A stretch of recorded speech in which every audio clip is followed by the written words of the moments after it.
लग्न म्हणजे बंधन नाही, शिवशक्तीसारखं ऐक्य आहे. आज आपण समोरासमोर शांत बसलोय. मध्ये हा दिवा आहे, स्थिर, पण ज्याची ज्योत सतत चाललेली आहे.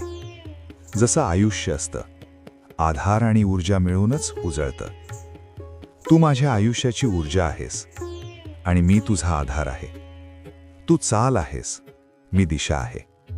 तू बदल घडवतेस, मी त्या बदलांना स्थैर्य देतो. शिव एकटा असता तर तू फक्त शांत असता. शक्ती एकटी असती तर ती दिशाहीन धावली असती. पण चेतना आणि ऊर्जा जेव्हा एकत्र येतात तेव्हाच जीवन पूर्ण होतं. आणि आपलं नातं तसंच आहे. आजपासून पुन्हा एकदा मी ठरवतो, शिवशक्तीसारखे आपण एकमेकांना पूर्ण करायचं. कधी मी थांबलो आणि तू पुढे चाललीस, कधी तू थकलीस आणि मी तुला सावरलं.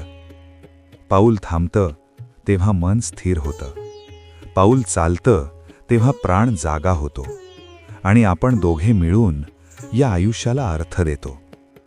मी माती आणि आधार आहे, तू पाणी आणि वाढ आहेस.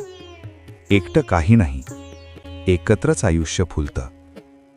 हे नातं पूजा नाही, ही आत घडणारी एक प्रक्रिया आहे, जिथे विचार कृती बनतो आणि कृती अर्थ राखते. इथेच, आत्ताच आपलं शिवशक्ती ऐक्य साकार होतं. लग्नाच्या वाढदिवसाच्या मनापासून शुभेच्छा.